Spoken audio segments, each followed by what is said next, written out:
Hi friends, welcome to our channel. Andhra Pradesh ప్రభుత్వం మహిళలకు అందించే అతిపెద్ద పథకం ఆడబిడ్డ నిధి.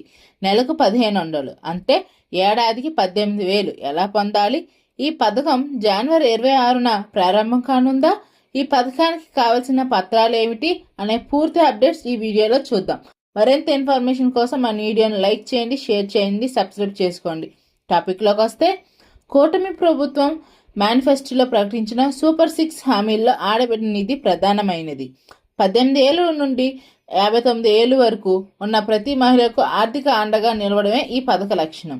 మీరు చూసుకున్నట్టయితే సోషల్ మీడియాలో చాలా మంది చెప్తున్నారండి, యూట్యూబర్లు జనవరి 26 నుండి ఈ పథకం స్టార్ట్ అవుతుందా అని చెప్తున్నారు. ఒకసారి చూడండి. దాని గురించి మనం చెప్పుకున్నట్టయితే, ప్రస్తుతం సోషల్ మీడియాలో జనవరి 26 నుండి దరఖాస్తులు మొదలవుతున్నాయని వార్తలు వస్తున్నాయి అని అనుకున్నదే. అయితే ప్రభుత్వం నుండి ఇంకా అధికారిక జీవో విడుదల కాలేదండి. అలాగే చూసుకున్నట్టయితే ప్రస్తుతం ప్రభుత్వం P4 సర్వే ద్వారా పేద మహిళలకు డేటాను స్వీకరిస్తుంది. బడ్జెట్ దీనికోసం నిధులు కేటాయిస్తుందండి. త్వరలోనే ముహూర్తం కూడా పెడతారు, ఉండే అవకాశం ఉందని చెప్తున్నారు. ప్రస్తుతానికైతే ఇంకా స్టార్ట్ కాలేదు, అంటే ఈ జనవరి నెలలో ఇంకా స్టార్ట్ అవ్వదు, కానీ చూస్తున్నారనమాట.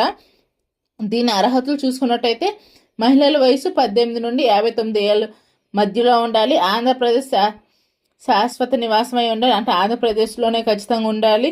అలాగే వైట్ రేషన్ కార్డు కలిగి ఉండాలి. ప్రభుత్వ ఉద్యోగులు లేదా పెన్షన్ పొందుతున్న వారు దీనికి అనర్హులుగా ఉండే అవకాశం ఉంటుంది. అలాగే చూసుకున్నట్టయితే అవసరమైన పత్రాలు ఏంటో చూసుకున్నట్టయితే, పథకం ఆన్లైన్ చేయగానే వెంటనే అప్లై చేసుకోవడం కోసం ఇవి రెడీగా ఉంచుకోండి. మీరు చేసుకోవడానికి స్టార్ట్ చేసిన తర్వాత ఇవి ఏమేమి కాగితాలు కావాలో చెప్తాను, చూసుకోండి. Aadhaar card, mobile number link అయి ఉండాలి. అలాగే రైస్ కార్డు ఉండాలి. అలాగే బ్యాంక్ అకౌంట్ ఖచ్చితంగా ఉండాలని, ముఖ్యంగా NPCI లింక్ అయి ఉండాలి, లేకపోయినా ఆధార్ సీడింగ్ అయి ఉండాలండి. అలాగే వయసు ధృవీకరణ పత్రం, అంటే మార్క్స్ మెమో ఉండాలి, లేకపోతే ఓటర్ కార్డ్ అయినా ఉండాలి.